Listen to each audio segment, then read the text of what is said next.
Alright, so listen up. We are only 2 chapters into the Japan vs France match, and not only has Charles already put a point on the board, but the community has completely turned on our main character. France's new generation midfielder Hugo is putting straight BTA to Isagi Yoichi, and in the community's eyes, this man is somehow on fraud watch for now. Put Shido on the field. Anyways, today we're going to be taking a look at the Blue Lock chapter 332 leaks which have just dropped, so hopefully our boy can bounce back a little and start breaking down Hugo. No matter what goes down, if you enjoy the content I put out and would like to support the channel, please take a moment to subscribe, drop a comment down below, and feel free to check out my community Discord as well. With all of that out of the way, let's get right into it. The Blue Lock chapter 332 leaks titled Logical Prison begin with intro text stating, wait, hold up, before anything, the leaks are beginning at like 3 in the morning because the leakers cannot communicate, so I apologize that I sound dead inside. I am dead inside right now. Anyways, these leaks are titled Logical Prison, and they begin with intro text stating, the golden generation of France shows its fangs. A logical genius stands in the way of Japan's future. As we see Hugo continue past Isagi Yoichi, completely unfazed, he calmly tells him that he'll teach him what logic really is, making it clear that his football has nothing to do with fantasy,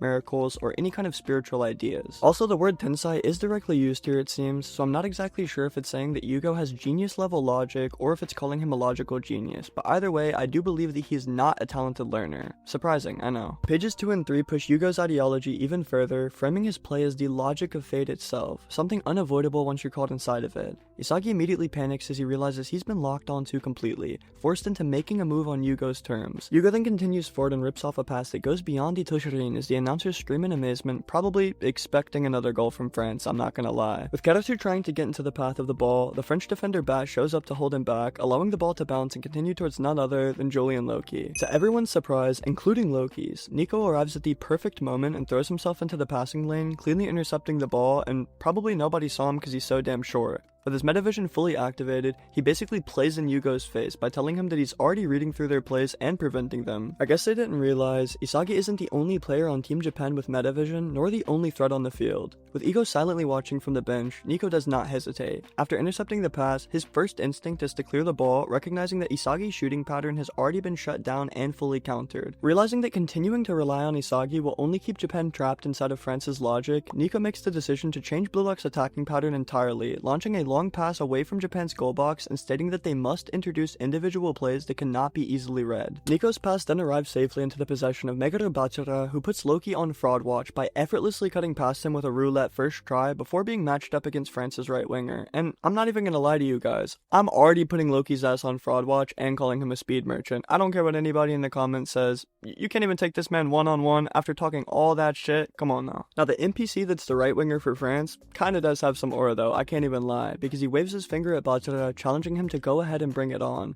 Bachara of course accepts the offer and immediately starts throwing out stepovers before attempting a feint to slip past and continue pushing up the field. France's right winger however tracks back perfectly, changing up his steps to match Bachara's dribbling tempo, I don't know how that works, and keeping a flawless mark on the buzzing bee. With Bachara just trying to keep his distance and maintain possession, he's perfectly tracked back by a defender for what might be the first time in the entire series, and yet he still has a smile on his face. Bro is just here for the love of the game, and he's even more excited knowing he's about to introduce his teammate sprinting in the shadows just behind him. He quickly switches the play over to Chikere Hyoma, who receives the ball and immediately takes off into a sprint, only for a French defender to appear right away and mark him as well. Chikere is caught off guard by this of course because Bachara just had his dribbling locked up, and now they have this random out here isolating his speed force connection. I mean, it just ain't right. This defender turns out to be none other than France's left winger, Raiden, who not only has a badass name, but an equally badass design. I mean, just look at this beast of a man. Running shoulder to shoulder with Chikere, he somehow manages to keep pace, pressing into him while yelling that there's no way he's letting him break free. With the perspective shifting back to Isagi Yoichi, we see him completely caught off guard as France has already locked him out of the game.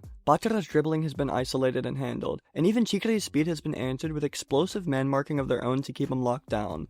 Then, we see a literal security camera manifest above the field, shining a bright light down onto every Blue Lock Japan team member. Isagi realizes that this is a logical prison France has specifically built for them out of malice, using logic and prior knowledge of Blue Lock to stay one step ahead of them at all times. Hugo then just casually appears from behind Isagi mid-game and places a hand on his shoulder before calmly explaining that logic is the aptitude to dominate.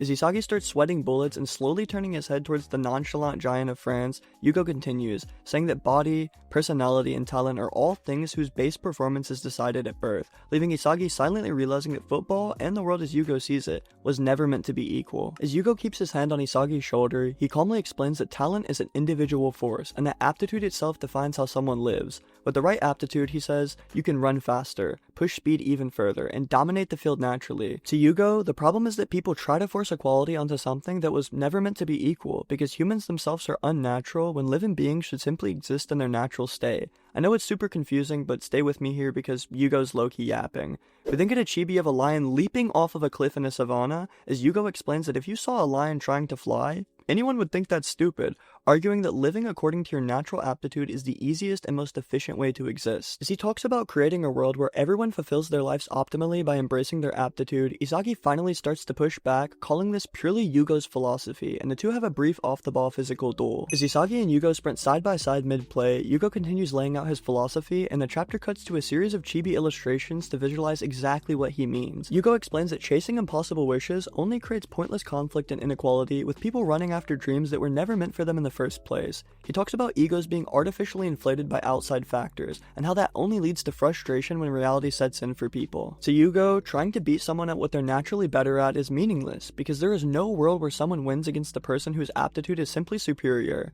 Dreaming itself is not the issue, but dreaming without understanding your place is. In Hugo's eyes, life in football should be lived efficiently, by accepting your limits and pursuing only the dreams that match your natural aptitude. Hugo then stares down at Isagi with a blank, emotionless expression, as the ideology of his aptitude determinism hangs over the page. Isagi responds with a deep black speech bubble and burning metavision eyes, not asking a question, but challenging everything Hugo believes in. In that moment, it's clear that Isagi is genuinely angry and frustrated, and that he fundamentally rejects the idea that destiny alone should decide a player's worth. As Isagi drops his shoulder and tries to break away from Hugo, he rejects the idea that roles should be divided purely by talent, questioning why anyone should have to live with a mismatched aptitude. At the same time, Chigiri finally finds an opening and plays a pass of his own, getting the ball away from France's number 8. As the pass reaches Isagi Yoichi, instead of trapping it, he actually uses his body to cut off Hugo's passing lane and lets the ball bounce forward, shouting that coordination and everything they learned in Blue Lock is what Japan's ego is built on. See, I'm telling y'all, Isagi managed to already get a plan against Hugo, but maybe bro should not have yapped for 3 minutes about his philosophy session and this wouldn't have happened. The ball continues on beyond Isagi though and arrives to Itoshi Rin's feet, who, trapping it, confidently states that he will break through even the constraints of fate and destiny if he has to. Loki tries to deter him and mockingly says that fate is fate for a reason. However, Rin confidently squares up with him and we end the chapter with the two facing off. The outro text confirms here that next chapter will go crazy, as it states, next issue preview, Loki vs. Rin, a one-on-one showdown. And that's where the chapter 332 leaks wrap up today. Let me know what you thought about this chapter down in the comments. How are you feeling about Hugo now that his philosophy and way of thinking is finally being laid out clearly? And honestly, how crazy is it that France isn't just stacked with 1 or 2 generation talents, but has all-around talent that can legitimately keep up with Batsura's dribbling, Chigiri's speed, and Blue Lock's core strengths all across the board? This matchup already feels more insane than I expected, and I truly wonder how Japan will manage to put their first point on the board here, if they even can. Anyways, to wrap up today's video, I just want to thank you all so much for tuning in. I apologize if any of the translations are a bit off, the video quality isn't perfect, I sound like I'm dead inside. The leakers randomly dumped this all on us at like 3 in the morning while I was working outside, so I'm genuinely doing the best I can. If you enjoyed the video, please consider subscribing to the channel and dropping a comment below, as all of that really helps out more than you can imagine. And as always, I hope you all have an amazing day.